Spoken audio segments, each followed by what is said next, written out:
Hello, everyone, and welcome back to Fallout 76 and another weapon spotlight, where today we're going to take a look at yet another one of the unique weapons you can acquire throughout the game, the Slug Buster. The Slug Buster is an anti-armor plasma rifle that you can get if you complete the Raiders quest line in Wastelanders and you've been nice to Rah-Rah. So it's not open to just everyone, but most people can get it. It's also a tradable item, so if you get it on one character, you can move it to another one.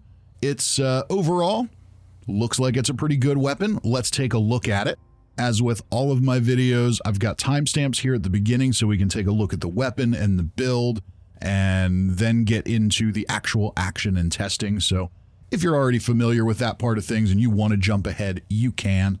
But starting us off with the weapon here, the Slug Buster, anti-armor effect, so we ignore half of our target's armor. That's critical shots do 50% more damage and 90% reduced weight. So here, even with the mods we have on it, it still only comes in at just over 3 pounds. So that's a relatively helpful effect, but it doesn't really do anything combat-wise. On the weapon for mods, I've got the True Capacitor, True Automatic Barrel, and True Stock. Those are going to all help with recoil, range, hipfire accuracy. All of those things are a factor there. And that's my goal there, is I want to be able to use this as effectively as possible in VATS, so we can take advantage of that VATS critical damage bonus. And we've got a reflex sight on it, so again, less VATS AP cost. Now, your Slug Buster and other plasma rifles, you can't put a suppressor on these, so normally, this character is a stealth commando, a full health stealth commando, but because you can't put a suppressor on here, you can't be very sneaky. I have seen some comments after other videos I've done saying that the plasma rifle has built-in sound suppression. That is not the case. You definitely have a much harder time staying in stealth with a plasma rifle. It is loud, it does make noise, so the stealthy part of a stealth commando build is fairly useless, and as such, I've moved some things around in my perk cards to offset some of that. So let's go ahead and take a look at the rest of the build. We'll start with mutations. So this is a full health stealth commando build. Despite being a full health build, I still do run adrenal reaction, which means I get more damage as my health decreases. So even though I don't run at low health all the time on this character, it's still a benefit. So if I do get into trouble and things start shooting at me, I'm going to do extra damage to make up for that and hopefully get myself out of trouble. We've also got Bird Bones and Marsupial, so we can jump high and land softly. Bird Bones also increases agility, and Marsupial increases carry weight. Eagle Eyes is going to give us better critical damage and better perception. Egghead boosts up my intelligence for better XP gain. With Class Freak on there, the negatives to it are fairly insignificant, so why not take the extra XP? Healing factor, some people love it, some people don't. I'm a fan. I like the fact that I don't have to worry about healing myself in between fights or go do silly things like sleeping in bed to increase my health back up. It'll just do it on its own, so I'm a fan of that. Then we've also got Scaly Skin for better damage and energy resistance, and Speed Demon so we can move and reload faster. Looking at legendary perks, we start out with Follow Through, which under normal circumstances is a very useful perk for a stealth commando build. But today, our weapon isn't very stealthy, so we're not going to get a whole lot out of that perk. We might be able to use it once or twice, but the noise that the rifle makes, it's going to throw us out of stealth pretty quickly. So not going to get a huge advantage from that one today. Next up is What Rads. With What Rads, we get 50 radiation resistance and we restore 1 rad per second. I like that on full health builds, especially if you're running Vanguard's armor. That's going to clean up any kind of residual radiation you might be walking around with. So that's going to help keep you at full health. Not a bad thing to have. It's also a helpful perk to have for someone who does a lot of ghoul hunting. So going through Whitespring, when we get attacked by those ghouls, the radiation they hit you with, having that go away is very beneficial. So I do like that. That is one big benefit of being a full health build. Next up, we've got Strength and Luck. With strength, of course, we get to take more strength perks. And with luck, we get to take more luck perks. And really, it's pretty straightforward there. Not being a low health, unyielding build, I don't have a lot of carry weight. So being able to take some extra perks there to offset that, not a bad thing to have. Luck, this allows me to take more VATS critical related perks. In time, as the build goes on, I'll shuffle things around and max out the legendary luck perk a little more and move some points from there to something else. But this gets the job done for now. Rounding things out, we've got Ammo Factory and taking one for the team. So Ammo Factory, pretty straightforward. We get to make more ammo. That's always a useful thing to have. And I have it on all my characters. I know it's not the most efficient way to do it. I don't care. So lastly is taking one for the team. With taking one for the team, the benefit here is when we do go in fast and loud and things start shooting at us, much like with follow through, as long as we're on a team, our enemies will take more damage after they attack. So that's pretty useful. It's a nice little way to offset some of those things, offset not having those sneak benefits that we usually do. So if we do get detected and things do start shooting at us, we can do a little more damage to them as we go. The key to this one, however, is you do have to be on a team. So in this case, I am on a public world for this testing session. So hopefully everything goes as planned. Let's take a look at the special build and perk cards, and then we'll get into the action. So in strength right now, I've got 3 points because of that 2-point legendary perk. With that, I can take Traveling Pharmacy, reduce the cost of my chems and healing items, and I've got Bandolier to reduce the cost, or reduce the weight rather, of my ammo. Under Perception, we're pretty well maxed out for a commando build here. I've got 1 point in Concentrated Fire. For automatic weapons, you really only need 1 point. Then we've got Ground Pounder and Tank Killer maxed out, so we can reload quickly, have better hip fire accuracy, get a little more armor penetration, chance to stagger, all that good stuff. And you'll notice that I have only 8 of the 9 commando perks maxed, and that's because the way damage stacks right now, you don't really miss out on much by missing out on that one card. So I'm okay with that. Under Endurance, I've got Revenant, which under normal gameplay circumstances is very useful for me. You go after bosses and big battles. When you get revived, you get a big damage buff. Not going to be much of a factor for us today, but definitely useful in normal gameplay. Under Charisma, I've only got 3 points in Charisma on this character, and I have Tenderizer maxed out. You could go Lone Wanderer here, you could do a number of options, but in light of the fact that I'm going to be on a team, Lone Wanderer doesn't make any sense, and with only 3 points, I'm willing to forego the XP from things like Inspirational or the other benefits from Strange in Numbers, so that I can have 3 points in Tenderizer to do a little more damage to targets, because we don't have sneak damage, so we want to make sure we can do as much damage as we can. Under Intelligence, I've got 1 in Scrapper and 1 in Gunsmith. I like having 6 points in Intelligence so that when it comes time to repair things, I can throw on Fix It Good and Weapon Artisan at the same time, and I don't have to do that twice. So if I'm going to have at least 6 points, then these are as good as any. Gunsmith is not as necessary as it once was, but it's still useful, keeps our weapon repaired nicely. Agility and Luck are maxed out here in the end. Normally with Agility, I've got lots of sneak perks in there. I've got, especially on this character being a full health build, I've got Sneak, I've got Covert Operative. But in this case, those perks aren't going to be particularly useful because we're going to get detected so quickly. So why not replace them with something else? So I replaced them with 3 points in Marathoner, so I can sprint further while using less AP, which is useful because we are going for VATS criticals here with this build. And I've also got 3 points in Action Boy for better AP refresh. There are some diminishing returns on some of those things, but it's good enough. It works for me.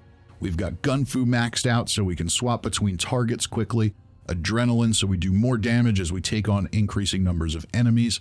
And you will see, despite not being a stealthy weapon, I still have Escape Artist on here so that if we get ourselves into a lot of trouble, I can still run away, get to safety, and then go back to the fight. Under Luck, we've got Bloody Mess for some extra damage. Starched Genes and Class Freak so we can keep our mutations and reduce their negative effects.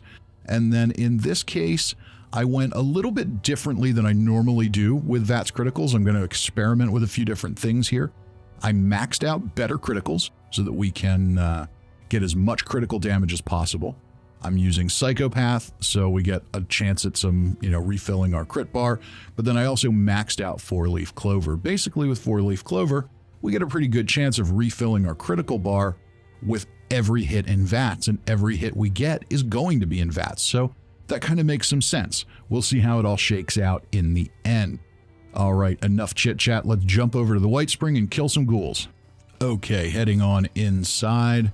We're on a team, so if we do get attacked, it'll help us do more damage. And yeah, you can see here, without the benefit of stealth, now I'm not even trying to sneak here, but without the benefit of stealth, we don't do a ton of damage here. These guys are, okay, a lot of level 50s here, but we got some 75s. So even at close range, with headshots, we definitely need, we've got our work cut out for us. Now, ghouls are probably not the best example of an enemy that this weapon's going to be really good for, because they don't really have any armor. So that's going to be our biggest benefit with this weapon, is the armor penetration, and ghouls don't really have any. So, we'll see how it does against them nonetheless. You could see a few VATS criticals hit, and they did very well on damage. Let's see, what else do we have here? We'll stick with the headshots. Critical meter filling reasonably fast. It's a legendary enemy that mutated somewhere around here. I don't know where. Something must be here causing trouble for us. Okay, so as we can see here, not the most powerful weapon we've ever tested, especially without sneak, but it's also not like we're really having a hard time here. The fire rate's solid on it. All of that works well. I like the feel of the plasma rifle. I think it's cool. I like the sound effects. They did a really nice job with them. They sound very unique. It looks great. All of those things are wonderful. So, just because it doesn't do the most damage of any weapon doesn't make it bad. But so far, this thing is working just fine. We can see our criticals are getting us up over 300 damage with headshots. So that's useful. That definitely brings us some power compared to the 130 roughly that we're doing without those criticals. So you can see that perk really helps. Having, building yourself to do lots of VATS criticals is going to really help there. So normally I do kind of a mix of cards to do that. Today I went a different route. Ultimately, I don't know if that was the best choice or not, but I guess we'll find out. We still have high luck, so we get lots of critical chances, and that's really the key. We'll head on outside here and clean up anybody left over. That worked just fine. So I'm not even trying to sneak with this weapon at this point. You can. I mean, you can sneak with it, but it does make noise, so you're not going to stay hidden. You can get your first couple of shots off with it, but once you're detected, you're detected. Let's head on over to the deep. Okay, catwalk to Kamiland. As of now, still not going to even worry about sneaking. What do we have here? We've got Liberators to start us off. And you can see here, the anti-armor effect is a little more helpful. Those high-level Liberators do have pretty good damage resistance, so being able to avoid some of that is definitely good. We're not avoiding, we're still suffering from some of their damage resistance, but it's not too bad. And the communist soldiers don't have a whole lot of damage resistance, so there's not a lot to worry about there, but they are a little better off than the ghouls were. So let's see here, grab up a few things. And they're shooting at me. So we can also see that my health is coming down a little bit, so that's going to be boosting our damage right now. But we're not going to go out of our way to keep that health low. I'm also not going to go out of my way to make sure that it's fully topped up all the time. Even for full health builds, I still recommend using Adrenal Reaction. Specifically for that reason, you can give yourself a little bit of extra damage when things are shooting at you, which makes your life easier and makes it easy to win the fights you're in, or easier to win the fights you're in. Making our way up the fire escape, we'll find the missile sniper that likes to hide over here. How you doing, buddy? Looks like you're having a bad day. So there we go, 514. That's kind of interesting. We're actually getting more damage from this weapon against these guys than we were against the ghouls. So that's okay. I can live with that. I'll take it when I can get it. At least that's what it looked like there. Yeah, definitely. Definitely more damage against them than the ghouls. Now, with our power armor clad friend here, it's not quite so good. But we still did all right.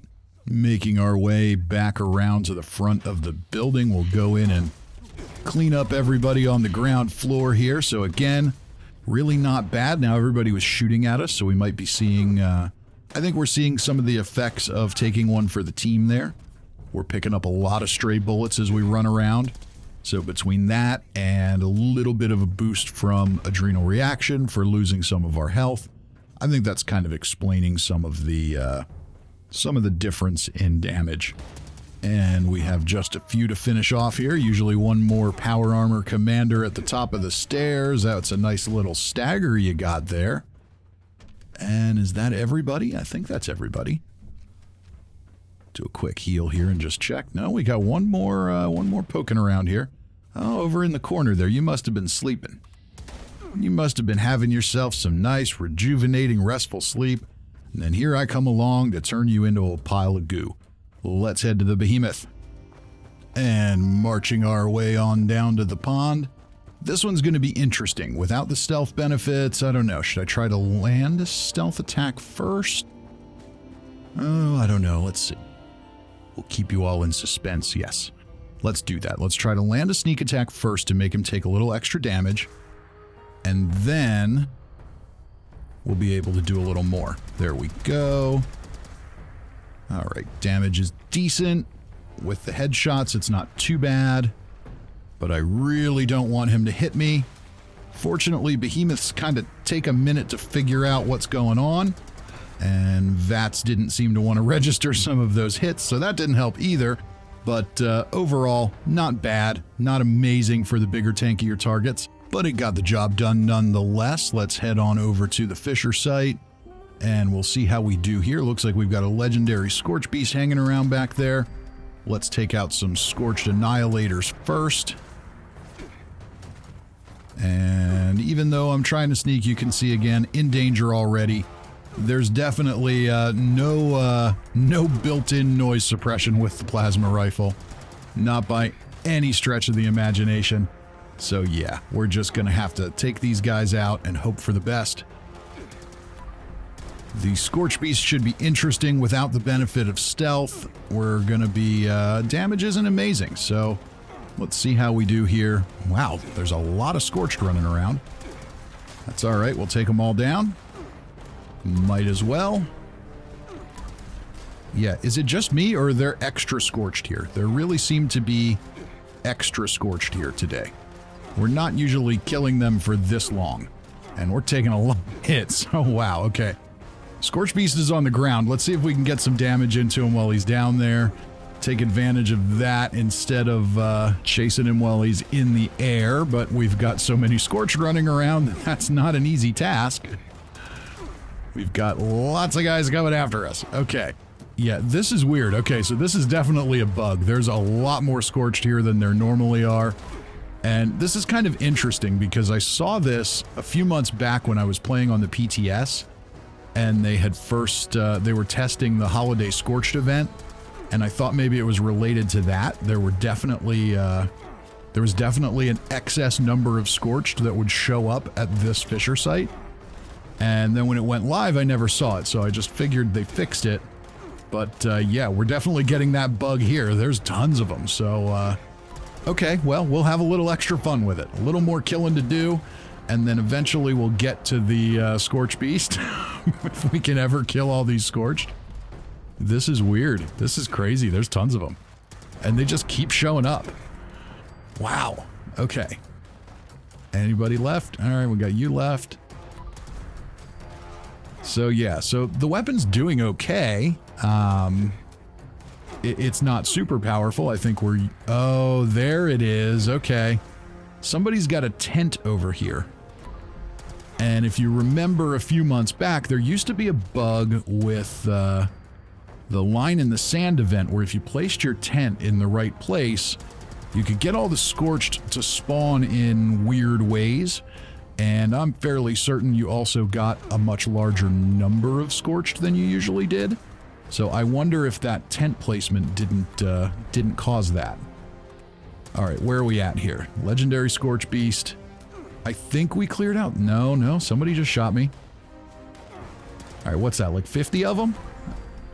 All right, come on, Scorchbeast. Okay, I have a feeling we're going to have a longer relationship with this Scorchbeast than normal, so we shall call him Steve.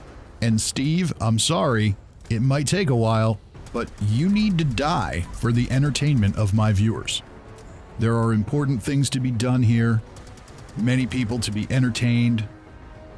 You need to come over here, and it's time to wrap this up. Quit hovering around the trees. Enough is enough. Come on down and land so we can finish you off. And sometimes you have this where the Scorchbeast just doesn't seem to want to cooperate. He's just going to hover there in the sky. We're going to have to VATS him. We're going to have to do all that. I don't think there's any more Scorched running around. Can I get back into stealth? Probably not. So yeah, you can see there, even with the anti-armor on this thing, with the range that Steve is at here, we're just not doing a lot of damage. And that kind of sucks, but, you know, so it goes, so it goes. He's almost dead. There we go. Now we got some damage going. There we go. Steve, thank you for your sacrifice. All of the viewers appreciate it. Let's jump over to Huntersville and see how we do with the super mutants. Okay, so that was a bit of a lie there. I edited out that I also had to go to my stash and get more plasma cartridges because we burned through so many of them on the excess volume of Scorched that we saw back there.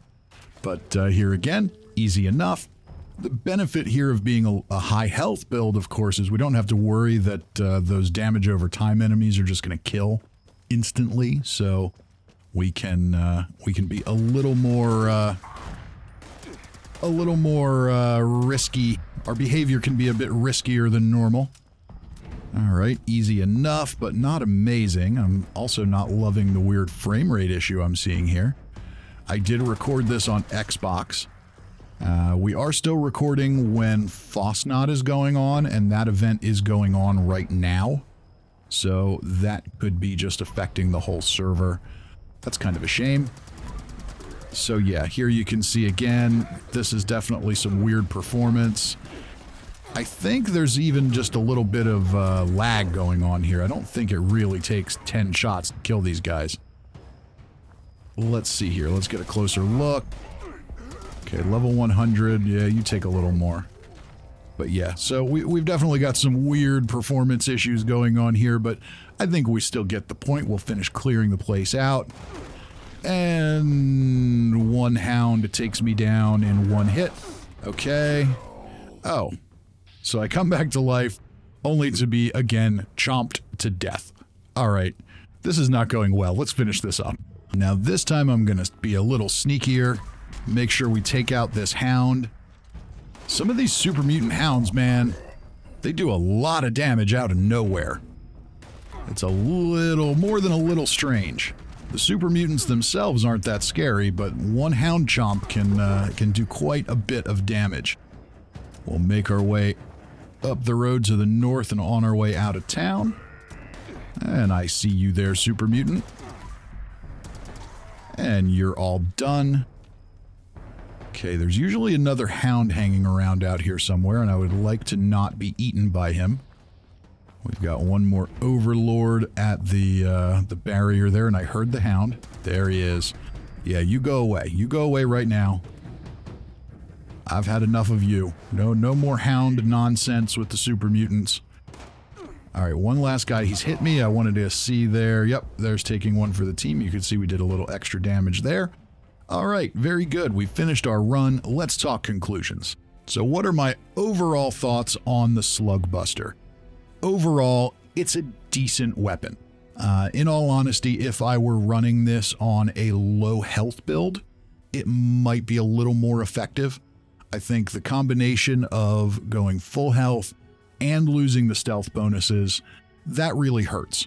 The fact that the anti-armor and the way armor penetration, I should say, is calculated with energy damage, that's not very good.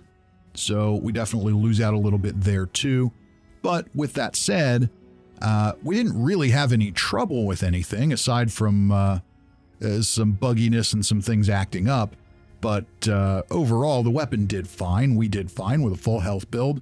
You know, at no point were we really in danger of dying aside from the weird super-powered super mutant hound at the end in Huntersville. But the rest of the time, we were just fine. So, you know, yeah, that's the trade-off, of course, is you do less damage, so you have to shoot more, but you're at much less risk. So I can accept that.